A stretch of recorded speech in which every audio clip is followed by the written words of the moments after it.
Last night was interesting because the most polarizing guy in the league wasn't on the floor, and they looked like a completely different team. So what did we learn about how important Ben Simmons is? We're going to bring in Paul Hudrick for Inside the Sixers here on the Sports Bash Live on 97.3 ESPN and get his take on that very topic because, Paul, we saw last night, no Ben Simmons, and all of a sudden shots didn't seem to be so open for others, and defense didn't seem to be so good for 76ers. And we know that people want more from Ben, but I think what people don't realize, Paul, is what Ben does for the others to make them look like better players than they really are. Almost like he's a pretty important piece of the team, it seemed like last night. Yeah, and Doc Rivers pointed to it after the game. It's not just one area you're missing Ben Simmons. The area you talked about is 100% correct. He is one of the tops in the league in generating three-pointers for others. And that's been a big help for Tobias Harris and, Danny Green, Seth Curry. It's been a big help for the entire offense in that sense. Not only that, but just it's so funny, like just getting the team into the offense. Like that's not like we just kind of like it's like a sure thing that the offense can just, it doesn't matter. Just someone brings the ball up. Well, no, it's not the way it works. You have to get into the offense a lot of times, especially in the half court. And then rebounding.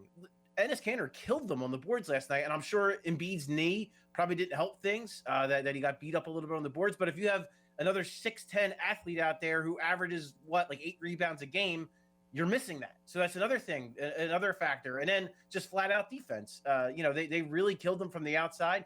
Ben Simmons is really good at contesting threes.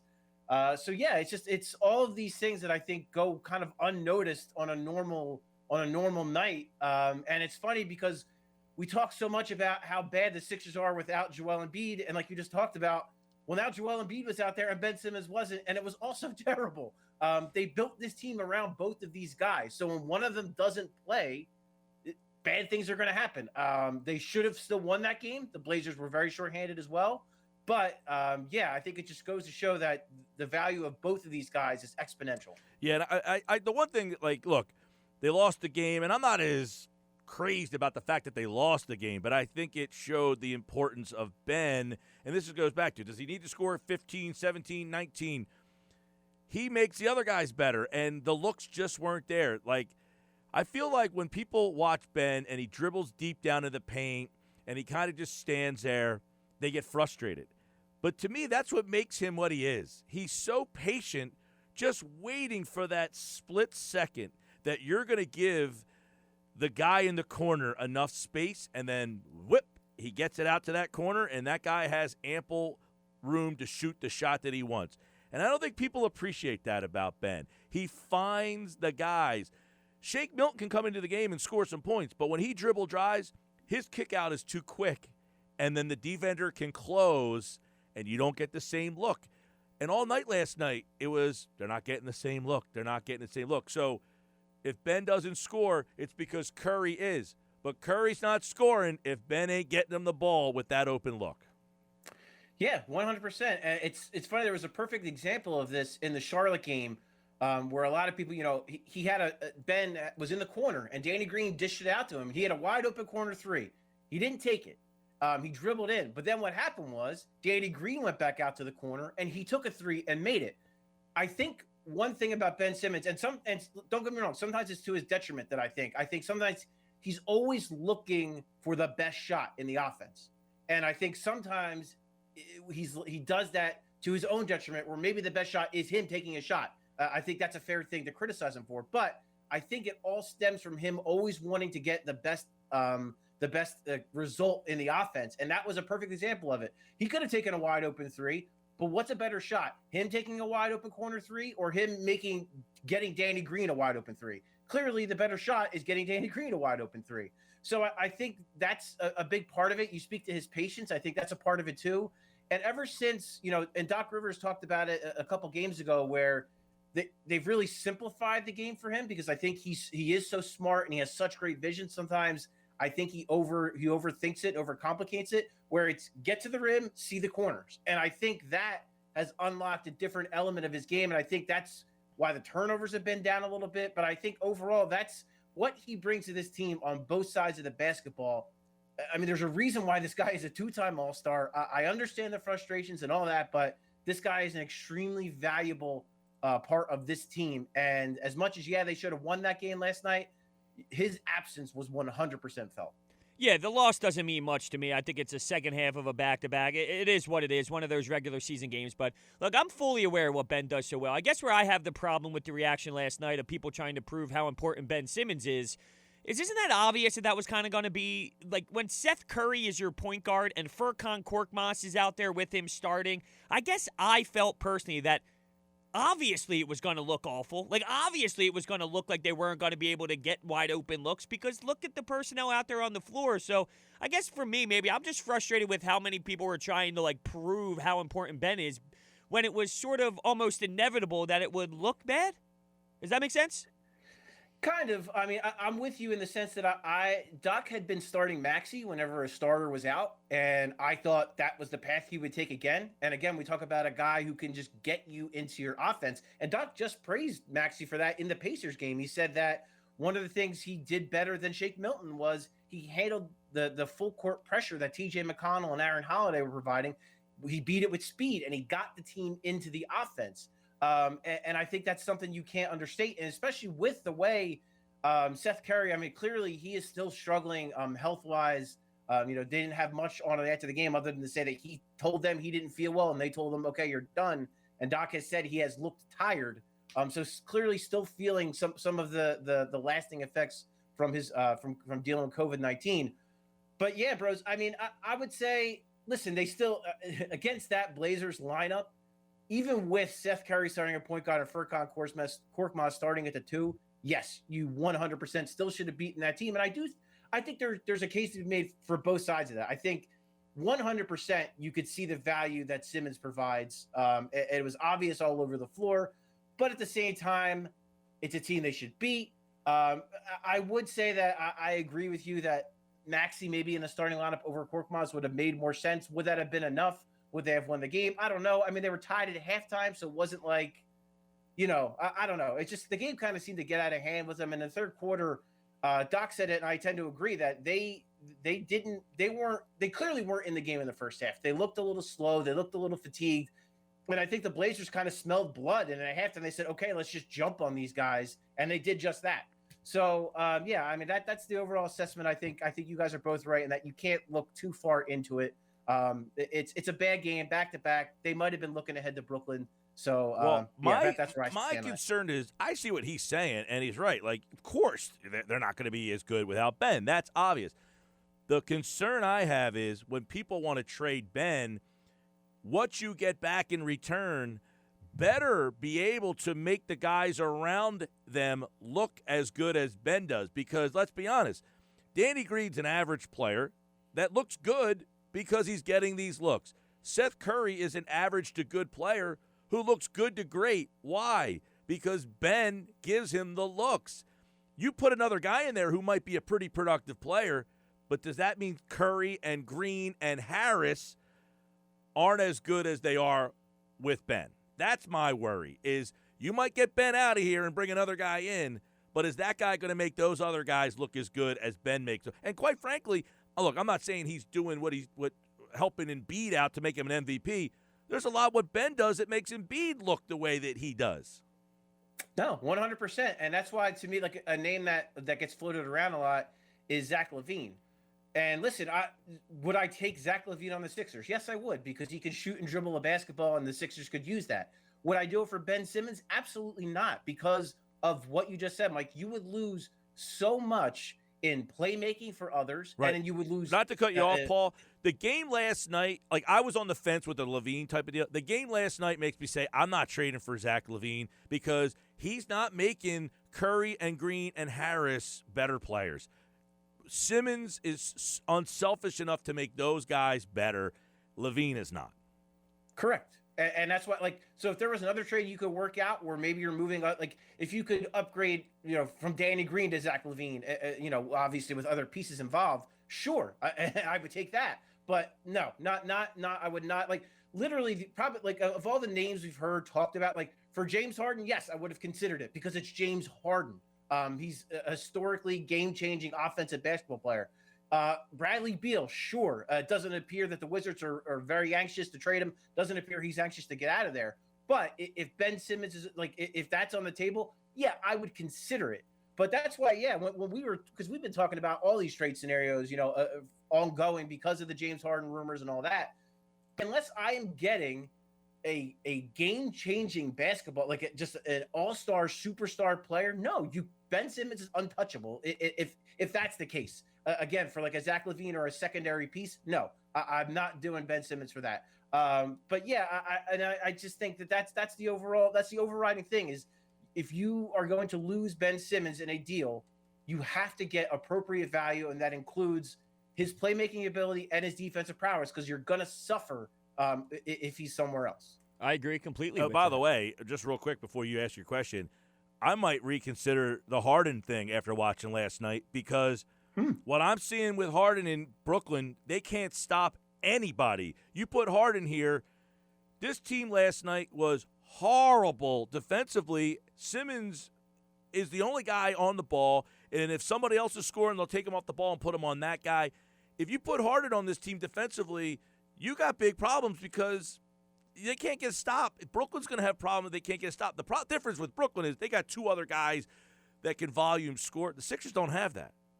It would be just Harden and Embiid, not Durant, Irving, and Harden. They're going to have problems not being able to stop people, though. Maybe I'm wrong. No, you're right.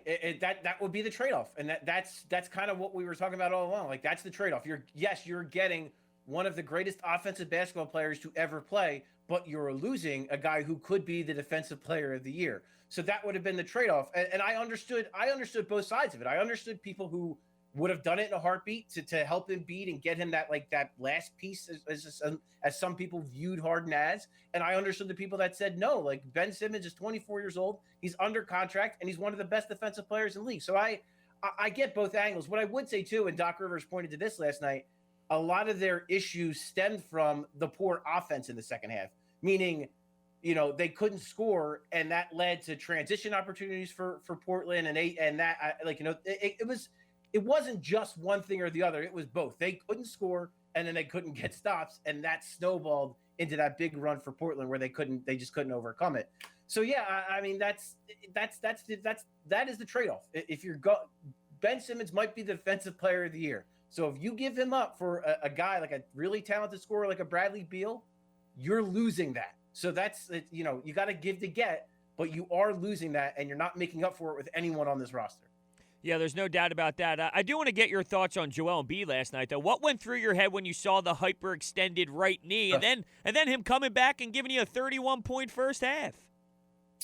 Well, when it first happened, obviously it's it's what everyone thought. Oh no, this of all it's never good. It's never a good time for anybody ever to get hurt. But with the way he had been playing on top of it, it made it, to me, it was even more upsetting.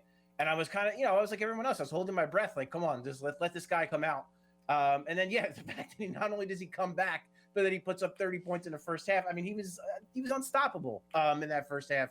And the problem was, I think, as weird as it sounds, I think how good he was in that second quarter, it almost ruined the offense in the second half, because I think in the second half it was four guys just kind of standing around hoping Joel Embiid would score, which he did that in the second quarter, but you couldn't expect him to do that for two more quarters, because then Portland just got really aggressive with double teams. Kanter was meeting Embiid, at the 3-point line at that point, and they were sending double teams really aggressively.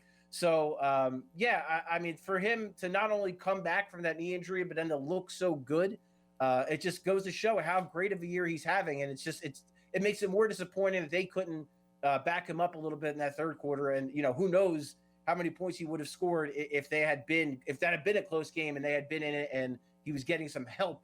Who knows how big of a night he could have had. I want to get your comment on this from one of the people watching the show, saying that Embiid killed the offense. Everyone got ice cold because Mr. Low basketball IQ decided to play by himself. Your thoughts? I think he is the front runner to be the MVP of the league, and I think that when a guy is going off like that, what is he supposed to do? Not stop scoring? He's supposed to stop. And I don't want to go back to the importance of Simmons, but it was like everyone's sitting flat-footed, waiting for what they normally are waiting for, which is a wide open pass. Well, no one was moving because that pass was never coming. You got to start moving. Like the offense has to be. You have to move without the ball when Simmons isn't there because no one's leaving their spot because they're not afraid of the guy driving to the basket. Simmons causes fear, and that changes everything. So the rest of the offense just stood and watched because they were basically in their normal roles. Can't be in your normal roles without him. Right, and that was, you know what, last night was one of the few nights this season where we've seen Tobias Harris struggle. He didn't have a good night. I know he was frustrated with the officiating. He got a technical. He does tend to not get it is odd with him. I've talked to him about this in the past. He does tend to not get the benefit of the doubt a lot of times on calls, and he refuses to flop. It's like a thing with him. He doesn't want to flop. I've said maybe he should, but yeah, the other night in Charlotte, I think he took 9 free throws. Then last night, I think he only got like a couple, and but I think that's a big part of it too. Is when a Ben Simmons is out, you need Tobias Harris to play at that all-star level. And quite frankly, last night was one of the few nights that he has not this season. And that was a big part of it. And then factor in that Seth Curry is still way off, health-wise, still not right. Shake Milton wasn't particularly great. He's been scuffling recently. I think it's all a factor. And I think, it's missing Ben Simmons. When you miss Ben Simmons or when you miss Joel Embiid, it's the other guys have to step up. And last night was an example of other guys not stepping up. Real quick, as much as I would like to see them play again without Simmons to see if it was just a one-game thing, I want to see Simmons play the Nets. I don't want. Oh, yeah, of course. So I don't want him to miss this game. Yeah, we'll pick another one down the road, see if we can make a phone call. He could miss the Kings game on Tuesday. There you go. Has your opinion changed on Dwight Howard at all? Because I don't know. I feel like the ups and downs of Dwight Howard is so extreme that sometimes I question if this is going to work, if there's going to be too many turnovers. How many missed dunks does he have?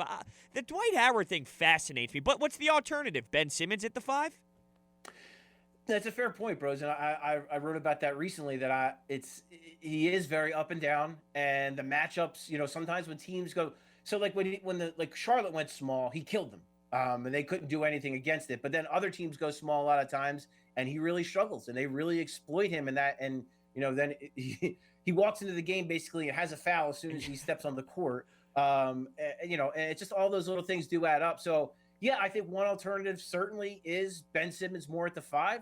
Especially if you surround, maybe Matisse is out there too, but then the other 3 guys are shooters. I think there's a lineup that could work, whether it's like Seth Curry, Shake, Furkan, Matisse, and Ben, something like that could be interesting. And them going a little small ball and just kind of surrounding Ben with shooters. And so I think that's one alternative. Then the other thing is maybe a trade. We've talked about PJ Tucker a ton. That's a guy who's got a little bit of experience playing a very small ball 5. But if a team goes small on you and Dwight Howard is getting affected by it, it would be nice to have a guy like that can maybe stretch the floor, give defenses a different look. So I'll say that I'm like a little bit worried about it, but I do think that there are games where you see how effective he can be, how good he is on the offensive glass, how good he is setting screens and rolling to the basket. So I think maybe a little insurance for that wouldn't be a bad thing, whether that's going more to Ben at the 5 or whether that's making a move. All right, Paul Hudrick, Sixers, Nets. This is a big one to kind of, I don't know, what kind of, marketing or what kind of, what's the word I'm looking for here?